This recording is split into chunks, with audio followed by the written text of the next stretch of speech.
Well, hello and thank you for joining me for another ITY and Alex on Tech video. I'm joined today by Andrew Warren-Nicholls. He's a specialist in security awareness training at cybersecurity firm Proofpoint. Welcome to the program. Thank you very much for having me, a real honour. So I thought before we go any deeper, can you please tell us a bit about Proofpoint in 2019 and then more about your role and what it means to companies and customers? Yeah, of course.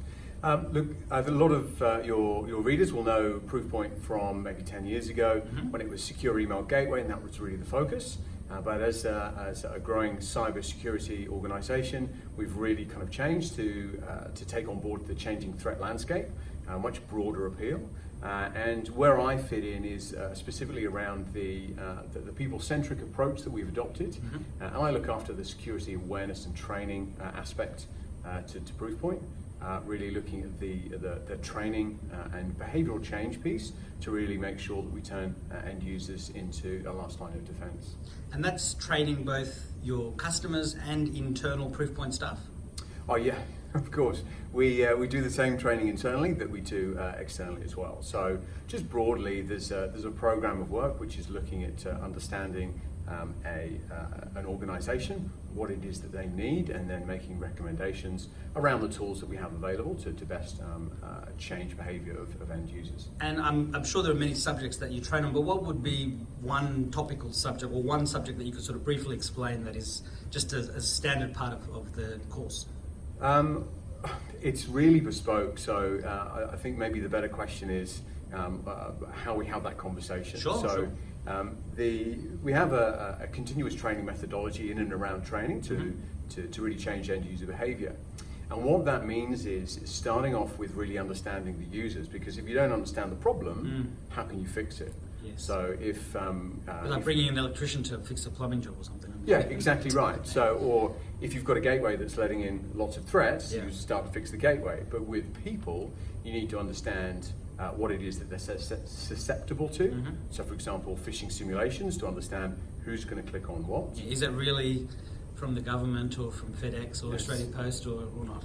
Yeah, absolutely. Which captures people to this day. Yeah, absolutely, because it works. So it's understanding the susceptibility of what people are going to fall for.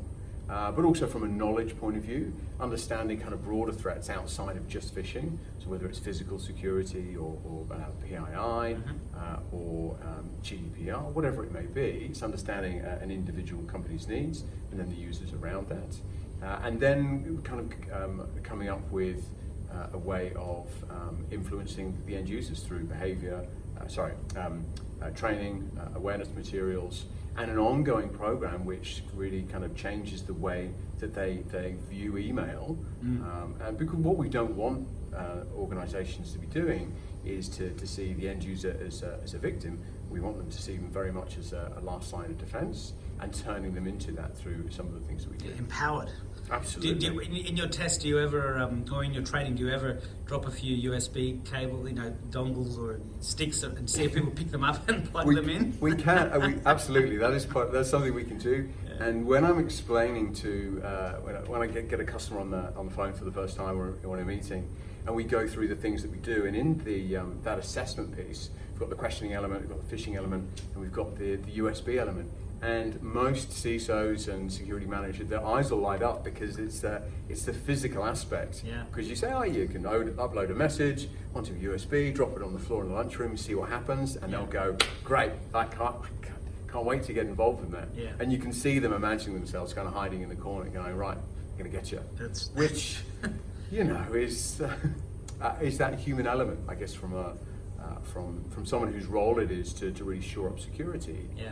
That's the easy thing to do, to say, well, if you're going to pick that up and I'm going to watch you, whereas most of the things that happen go unseen. So it's which is more difficult to track. Sure, and obviously something that is part of the whole training process to get people, as you were saying, aware of and empowered and not be victims to cybercrime. Yeah, exactly right. So there's the understanding, this is the assessment piece, so we can understand what people are susceptible to and what they don't know. But obviously you've got to administer some training. And so you've got to teach people what it is that they're looking out for a number of aspects. And I think one of the biggest things that our customers and your viewers will come up against is the awareness piece in terms of making sure that it's communicated properly. Because to have a successful program, you need users that understand what's going on. You can't just expect to give them on training or put a It's a report continual thing. Yeah. Absolutely. Yeah. You can't just give them a button to report suspected fish and expect them to use it straight away. You've got to win over hearts and minds. You know, they've got to understand from a business point of view what's going to help protect the business, but also how does that affect their family life? You know, what can they tell their partners at home or the kids or the grandparents to help protect them to really change behaviour. And also, I mean, even something as simple as letting kids use your work laptop. I mean, you might not even know that they're doing it, you know, and it might be on, and they might try and download something. And I'm also imagining that, you know, IT security departments sort of need to test their staff regularly and perhaps create their own little phishing attack to see if anyone falls for it. It's like, well, hey, you know, we were trained for this. I mean, you won the prize for for falling for it. Yeah. So I see a lot of ads now for online university courses trying to get people into cybersecurity and to become, you know, degreed cybersecurity experts. But you've clearly been involved for many years. So how did you get involved in the cybersecurity industry? What was the spark that you know, ignited your passion, and then, you know, what got you into the specialised area of security awareness training? Well, my background's always been in and around training, and it's something I'm very passionate about. Being able to change behaviour within someone, I think it's endlessly fascinating. It's like psychology, right? Absolutely, absolutely. Yeah. So whether it's whether the psychological aspect or training, or with sales or with influencing people's behaviour, is something that's always been a passion. And with the technology aspect to that, and something as interesting as cybersecurity, having those two together, the opportunity to talk to organisations about how to best train and change behaviour in end users is something which was too good to not be involved in. And so it's we have very interesting conversations with the customers we have because of the situations they're in and the threats that they're experiencing in the current landscape. So it's great to be part of. Now, we've probably covered this a little bit, but what are the biggest mistakes that people are still making when it comes to security and security awareness? And I mean, I imagine obviously that's something that your training programs focus on. Yeah. Well, it's the obvious stuff. It's clicking on links, it's downloading attachments, it's picking up USB sticks. Absolutely. Does anybody use USB sticks anymore? But the better question is probably around organisationally, what are people making mistakes in? And it's maybe not mistakes, but it's probably the challenge that we often come up against is when I'm having a conversation with a CISO or a security manager or an IT manager, it's the understanding of the problem, but it's also the support they're getting from the organisation. Now, where we see it being really successful is where you've got a board down or an executive down approach, where someone at a board level, for example, has really been passionate about pushing a cyber security approach and seeing that through in behavioural change.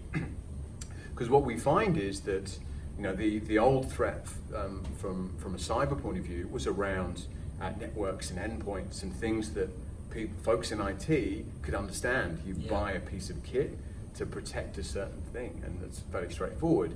But now we find that when we're talking about cybersecurity training, you've got those same folks who are very focused on the technology that they have.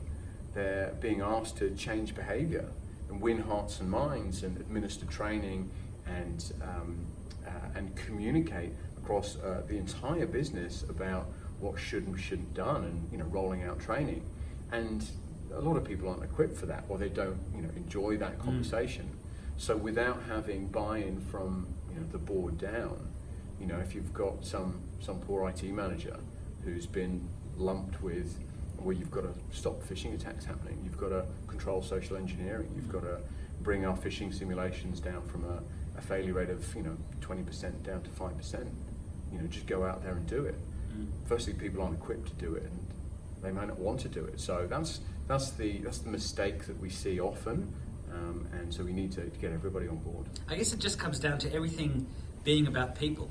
You know, it doesn't matter what you're selling; it's a people business. Your poster behind it talks about a very attacked person, and the reason, obviously, why people are attacked in a cyber way is because we are the weakest link. We're the ones who get fooled by the phishing attack, the spear phishing that's trying to, get the executive assistant to send the CEO's details, thinking it's from the CEO. Oh, I better hurry and do it quickly. Yeah. And that's clearly where your training is trying to show people that, look, as you said, you can have all the greatest technology in the world, but unless you've got the people on board and helping you with being part of the solution rather than being part of the problem, well, you'll always be under threat unless you take that approach. Yeah, you're absolutely right. So it is by far and away the biggest attack vector, and nearly 100% of threats that we see being targeted through email rely on that human element to actually activate them.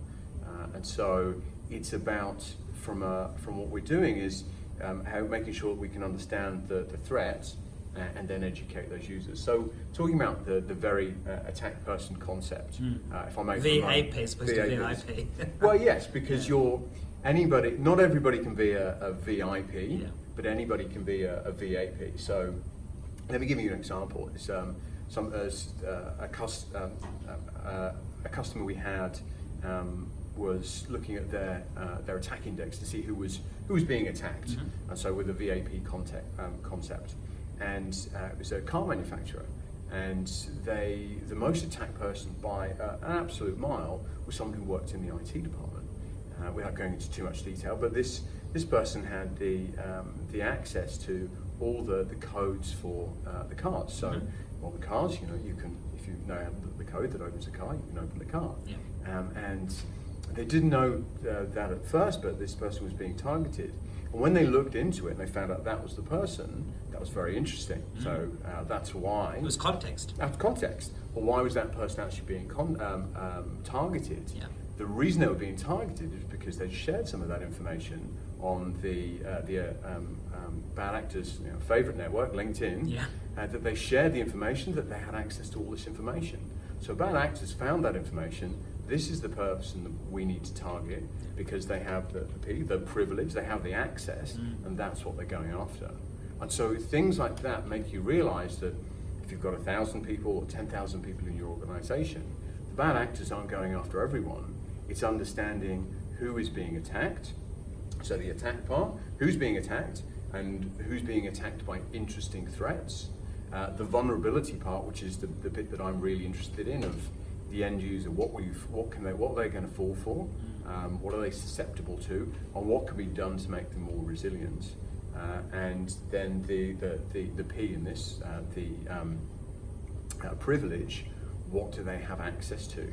Can they transfer money? Do they have data? Do they have a level of access which is going to be really exciting to an attacker? So it's understanding that, and from my point of view, the training and the end user behavior to change those behaviors. But from a broader Proofpoint point of view, what can we do around shoring those up? So what maybe adaptive controls can you put in?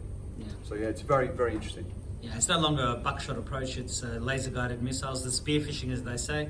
And of course, in that situation, that person might have a form of two-factor authentication put onto their access to things that that companies may not have thought was necessary before, but then suddenly realize, oh, that's really important. And that must be an example that you share with a lot of companies, and that gives them insight into other people in those organizations that could be similarly attacked. Well, look, most of the conversations we have, when we first off, like any, like what you do, you're only as good as the questions you ask. So when you speak to a CISO for the first time, you say, well, why now? What's the issue? What's keeping you up at night? Well, why are we having this conversation now? There is usually we've identified this. So you've started on the process of understanding whether you're using our intelligence or you're just thinking it through, who is being attacked with what, and where's the vulnerability. So it's understanding that there's usually something, and they usually have their stories, and you'd be surprised how often it's, my CFO, and there's the exasperation because they know how close, they've come in the past to, threats that have got through, things that have happened, things that almost happened. Or things that happen to their competitors, or things that make the news. Things that make the news. And that's what people want to avoid. You don't want to be in the headlines for the wrong reasons. Absolutely. Yeah. So if we look into the crystal ball of ever rapidly advancing and evolving threats, how do you see things evolving over the next few years? It's obviously a cat and mouse game, but and we don't really know how what sort of attacks will be there in 10 years. I mean, we might have brain chips, people trying to attack those, who knows? But when you look into the future, what do you see? It's a great question, and I guess the answer would be following the same path. So being more advanced. So we're being more targeted in terms of understanding the threats, understanding our people and their vulnerabilities, and what we can do about it. And as we do that, talk about a cat and mouse game, that would suggest that the attackers are going to be doing the same thing. So the more specific they are, the more they see organisations like ourselves and others getting better at what they do, and the harder it is to just send out 1,000 emails and you'll get something back. As that shrinks, they just have to get more and more targeted, which is what we're seeing. So the social engineering aspect, specifically targeting individuals they're going after with specifically crafted campaigns and lures, and being able to spoof domains and to be really creative with what they're doing.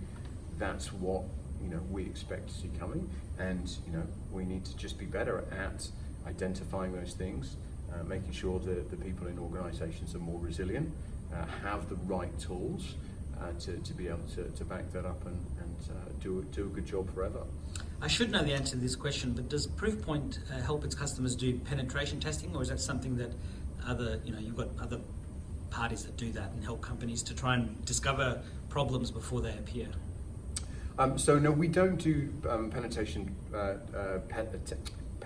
testing per se. However, there are lots of aspects of what we do which helps the company to do that themselves. Yeah. So with the phishing and the USB simulations and the questionnaires that we ask, but also from the technology side, understanding the broader aspect of cybersecurity. So whether it's we help a lot of organisations with DMARC, for example. So understanding the domain discover and lookalike domains. So there's lots of technical stuff around the perimeter, which is out of my area of expertise, but absolutely from understanding the risks, absolutely we do look at those areas. What's your final message for IT Wire viewers and readers, and for your current and future customers and partners? Well, it's from the conversations I have, the key really is to make sure that you've got some support. So it is absolutely a message and a concern which is top of mind around cybersecurity.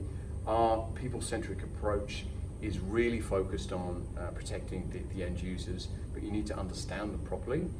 You need to come up with a plan.